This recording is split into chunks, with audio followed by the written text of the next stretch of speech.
Try to be. Well, we appreciate working with you.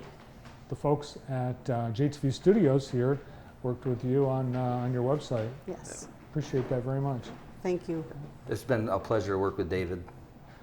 A lot of people think that young people aren't interested in driving like they were when maybe you were kids or when I was a kid. Is that true? I don't believe so. I think they're so busy though right now. Like a lot of our students have to work jobs to be able to afford to pay for it, the driver's ed. So I just think it's hard for them to find time to fit it in their schedule. But it's a requirement. Everyone has to get some driver's training, right? Under the age of 18. Under the age of 18. At 18, they can go take the road test, and if they pass the road test, they can get their driver's license. Really? Yeah. Do you teach people older than 18 to drive? We've had some phone calls about doing some refresher courses, taking them out for drives and whatnot, yes. I can give you some names. Yeah, we saw one just before we came in here. So. Well, I know one of the things that in your business, people don't pay attention to drivers who are on the road training. Right. And that's a big problem for you guys, right? Yeah, they our cars are really well labeled with, I mean, by law they have to be labeled on 3 sides of the car, student driver, and yet you still have people will be honking the horns or doing sign language with them to Really? try to get them going faster. One time, it's been a few years, probably been 20 years ago, but I had somebody swerve into our lane driving at the driver's ed car just to scare them, just to play with them a little bit, which it's crazy for a 14-year-old to first time driving have to handle that. So. Yeah, that's just mean. Yeah, yeah. I think we have a picture of one of your cars. You stopped by the Galley grand opening Yeah. Yes, we did. to gas up at Napoleon Corners. Oh yeah, yeah, there it is. There you are. Yep. Sharp-looking Ford Flex. Yep. Thank you. Who does the driving and the training? Stacy does the business office aspect of it, and I'm doing the most of the classroom. We do have a couple of other certified classroom instructors who are employed currently at school districts, as well as with us, who also do some teaching with us. But for the most part, I'm the certified, of the two of us, I'm the certified instructor. She's just taking care of business. Yep. What is the law? At what age does someone begin to get their license, to start the process? They can take driver's ed at 14 years and 8 months. And then from there, they have to be 14 and 9 before they can get their permit. And then they have to be on their permit until they're 16 years old. And then they can get their graduated driver's license. So the rules with you have to be in by 10 o'clock and you can't drive before 5 o'clock in the morning kick in. Do your cars have special equipment? Do you have like a brake on the passenger side? Passenger side does have a brake, yep. And I've got mirrors in the on my side, so I can do all the checks for them as well as making them do those things. But that's all. It's just a brake. You have to use it? With some students, a lot more than others. When I was taking driver's training, it was our football coach in high school that taught driver's training. He knew football, but he wasn't. Who knew why he was teaching driver's ed? But we were out on the interstate on a very icy night, and all of a sudden he slammed on the brake without warning, and I freaked out. Mm-hmm. And when we ended up stopping, he said, "That's what happens. You wanted to.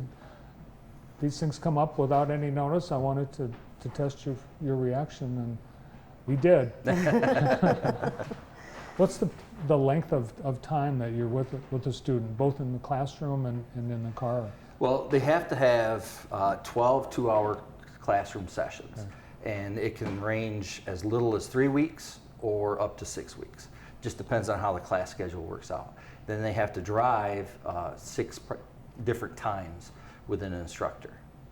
And you've got a class coming up, I think next week. Yeah, July 8th, we're starting one at Napoleon.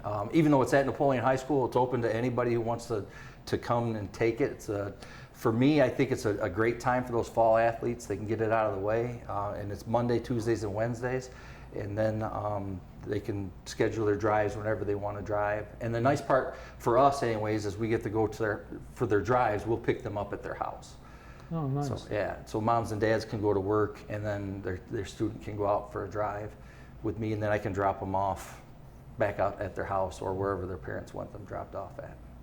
One of the things I wish I was able to do, and I eventually learned, was drive a stick shift. Yeah. Do you ever? No. No. No, I don't think we could afford the clutches. So, They're really hard to come by. The a manual transmission vehicle. yeah.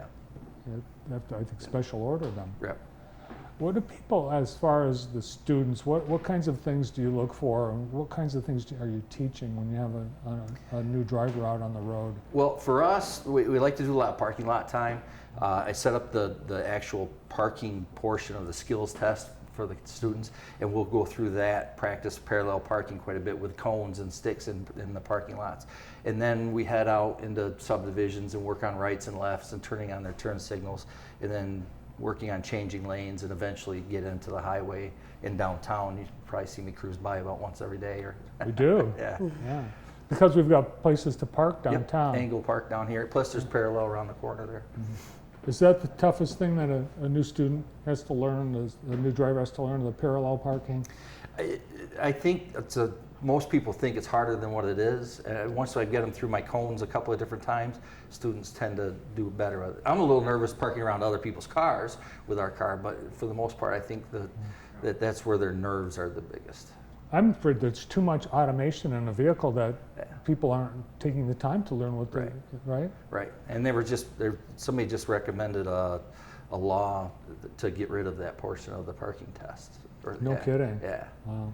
And what do parents need to know, Stacy, if they've got a young driver to be coming up in the family? Any type of experience is terrific, even riding on a lawnmower, bike riding. There have been students who have actually never ridden a bike, golf carts, anything that helps them maneuver a little bit and just learn a little bit about that steering wheel and things, pedal control will help. Yeah.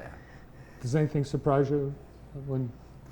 I think my biggest surprise, I had a mom drop a student off for their first drive, and the mom said, "Good luck."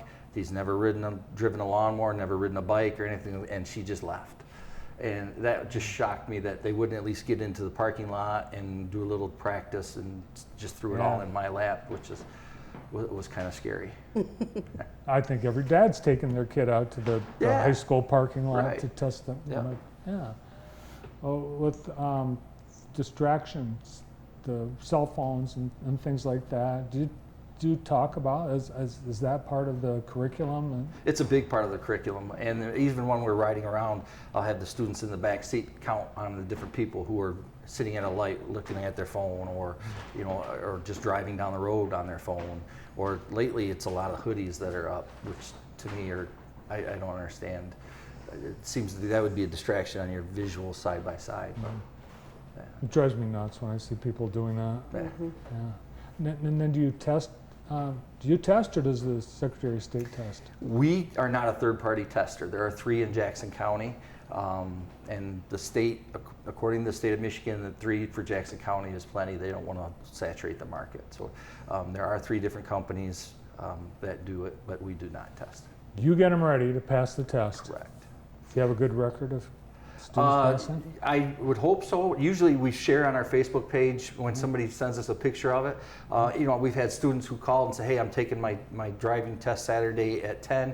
Can you bring the cones up?" And I'll drive wherever the school was that they took it, set the cones up so they can practice that portion anyway before they take their test. So, and that's not a big deal to me. I mean, just it's a service that we offer for our students because I want them to be successful. That's great. Do you ever have a student get into a fender bender in one of the Buckle Up Driving School cars? Not yet. Not yet. Well, that's a good record. Yes, yes. All right, if somebody is interested in the class that starts next week at Napoleon, visit Buckle Up Driving School LLC.com, Yes. Yep. and you can sign up right online, Yep. right there. There you go. Great. Well, keep up the great work Great. in training our community's young drivers. Thank you. Thank you. It's nice to know they're getting some top-notch training. Yeah, Thank you. Thank you very much. From Buckle Up Driving School, Corey and Stacy Hunt.